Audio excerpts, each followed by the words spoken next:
ఒక కప్పు పెసర్లు, అలానే ఒక కప్పు పొట్టు మినపప్పు. గుండ్లు ఉండాలి, మన దగ్గర గుండ్లు లేదు కాబట్టి పొట్టు మినపప్పు వేసాను. అలానే శనగపప్పు, ఒక కప్పు నిండుగా నానబెట్టుకున్న రాజ్మా. అవన్నీ కచ్చవి, రాజ్మా మాత్రము నానబెట్టుకోవాలి ముందు రోజు రాత్రి. బాగా ఒక 2-3 టైమ్స్ నీట్గా శుభ్రం చేసుకోవాలి. చూసారు కదా, చేసుకొని మంచిగా నీట్గా అయిపోయినాయి. వాటర్ కూడా ట్రాన్స్పరెంట్గా కనిపిస్తున్నాయి కాబట్టి మనము అవంతా మునిగేటట్టు నీరు పోసి స్టవ్ వెలిగించేసుకొని కొంచెం నూనె వేసుకొని, అలానే 1/4 స్పూన్ పసుపు వేసుకొని మూత పెట్టేసి ఒక 5 విజిల్స్ రానియాలి. 5 విజిల్స్ రాగానే పక్కన ఆవిరిపోయేంత వరకు ఉంచి, ఆవిరిపోయినాక ఒక్కసారి స్మాషర్ తీసుకొని, ఈ పప్పులన్నీ ఉడికిపోయి ఉంటాయి, కొంచెం రాజ్మానే హాఫ్ చిదిపేటట్టు చేసుకొని క్రషర్ తోటి ఇట్లా అంటే స్మాషర్ తోటి సరిపోతుంది. అంతా ఒక్కసారి ఇలా అనేసి కలియబెట్టేసి పక్కన పెట్టేసుకోవాలి.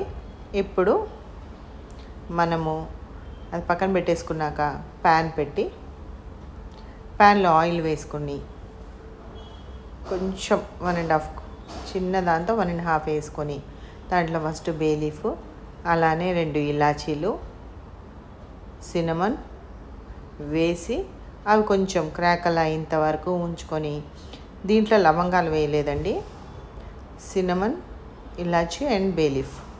ఇప్పుడు సన్నగా తరిపెట్టుకున్న ఉల్లిపాయ ముక్కలు వేసి దూరగా వేయించుకోవాలి.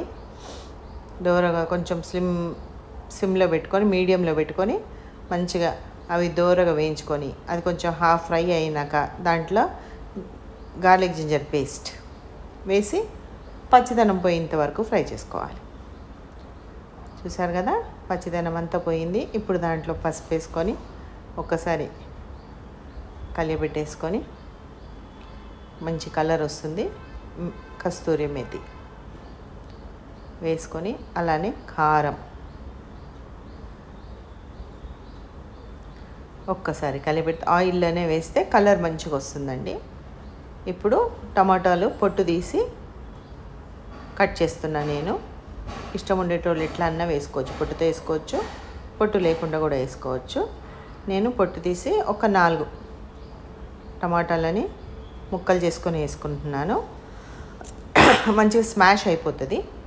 లేదు మేము గ్రైండ్ చేసుకుంటాము అన్నా కానీ టమాటా ప్యూరీ వేసినా కానీ ఈ స్టేజ్లో పర్ఫెక్ట్గా ఉంటుంది. ఒక్కసారి కలియపెట్టేసుకొని, అది ఉప్పేస్తే తొందరగా అవుతుంది.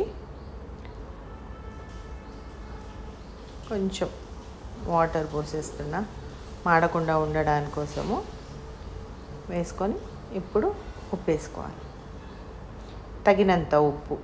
అంత చిన్న చిన్న కటోరాలు తీసుకున్నా కదా, ఆ మొత్తానికి సరిపడా ఉప్పు వేసా నేను. మూత పెట్టేసి ఆయిల్ పైకి తేలేంత వరకు మనము ఉంచుకోవాలి. చూసారు కదా, అది టమాటా మంచిగా స్మాష్ అయిపోయింది, తెలుస్తుంది. మంచిగా స్మాష్ అయిపోయి మొత్తం గ్రేవీ ముద్దగా అయిపోయింది. అప్పటి వరకు ఉంచుకోవాలి. ఏమైనా టమాటాలు ఉన్నా కానీ మనం స్మాష్ చేసుకొని, ఇప్పుడు మనము రుబ్బి పక్కన పెట్టుకున్నాం కదా పప్పు, ఆ పప్పు వేసేయాలండి. ఆ పప్పు మొత్తం వేసుకొని కొంచెం నీరు కూడా పోసుకోవాలి. మరి గట్టెంది కాబట్టి ఇంకొంచెం నీళ్లు పోసుకొని ఆ నీరు కూడా ఈ పప్పులో వేసేసుకోవాలి. చాలా టేస్టీగా ఉండే పప్పు అండి ఇది. ఎక్కువ మన సౌత్ ఇండియన్స్ ఎక్కువ వండుకోము ఇది కూడా నార్త్ ఇండియన్సే ఎక్కువ చేసుకుంటారు ఈ పప్పు. పంజాబీ వాళ్ళు బాగా చేసుకుంటారు. నేను పంజాబీ వాళ్ళ దగ్గర చూసి నేర్చుకున్నా నేను. ఇట్లా ఒక్కసారి మంచి కలయబెట్టి మూత పెట్టేసుకున్నారనుకోండి, మీడియంలోనే ఉండాలి ఫ్లేము. మంచిగా అది అరోమా బాగా తెలుస్తుంటుంది. ఇప్పుడు దాంట్లో కొంచెం ఇంట్లో తీసిన వెన్ననే వేస్తున్నానండి. లేనోళ్ళు ఈ స్టేజ్లో బటర్ వేసుకుంటే బాగానే ఉంటుంది. నాది ఇది అవైలబుల్ ఉంది కాబట్టి వెన్న వేసాను. వెన్న వేసుకొని ఒకసారి మంచిగా కలియబెట్టేసి మళ్ళీ మూత పెట్టేసామనుకోండి, సూపర్ ఉంటుంది ఇది. ఈ పప్పు పంచరత్న దాల్ కాకపోతే నేను 4 వేసాను, ఇంకోటి వేయలేదు కాబట్టి. చూసారు కదా, ఒక్కసారి కలియబెట్టి దాని అరోమా అయితే సూపర్గా ఉందండి. తింటే మాత్రం అదిరిపోయింది. ఒక్కసారి ఈ విధంగా చేసుకోండి, మీరు కూడా వదిలిపెట్టారు ఈ పప్పుని. సాధారణంగా మనం మినపప్పుని తినము పప్పులో, ఇడ్లీ దోశలో కాకుండా పప్పులలో తినం. ఒక్కసారి ట్రై చేయండి. Thanks for watching.